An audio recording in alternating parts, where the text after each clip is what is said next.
Are we good, guys? Let's roll cameras, roll sound. Okay? Okay. NBC News and Scripps Howard News Productions went to Madison, Illinois for this hour special, Why Can't We Live Together? They examined the self-fulfilling prophecies of race. When upper-income African Americans moved in, almost at once, whites moved out.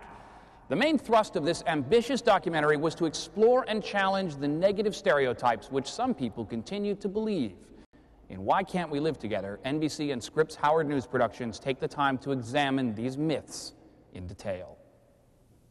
Whether this village accepts me living here, that's their problem. I can afford to live here. I can afford to pay my taxes. I can afford to do all those things for me and for my family. If they can't handle that, they've got to get the grip. Tell us about the documentary that was called Why Can't We Live Together? Well, one of the things that occurred to me during the changing racial dynamic in America is that neighborhoods were suddenly being integrated and it was causing great tension.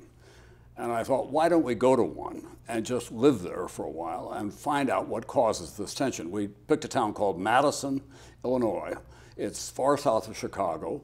It was a traditional, largely German community, farming originally and then small businesses. Black professionals and civil servants from Chicago were moving out to a housing development. And it rattled the town, fair to say. A lot of people didn't like the idea of them moving in. They thought it would depress values in their real estate. Others were uncomfortable with the culture of it going on.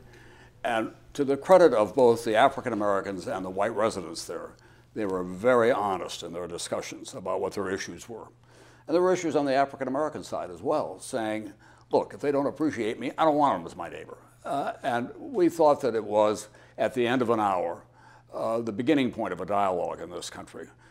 We were not successful in that. But in that community alone, I think we caused people to think more deeply about the issue of racial harmony. And there's a great irony. In the years since you shot it, there are many people who fear and point to statistics showing that our schools and neighborhoods are going back to becoming more segregated than ever. You know, I grew up in the 1950s, and I was the height of the civil rights movement. I honestly believed that we would be a much more integrated society by now. But even in my personal life, as well as my professional life, I see these enclaves of African Americans staying pretty much within their culture and their interests, and the Anglos staying in their culture. And now we have all these other dynamics coming to play.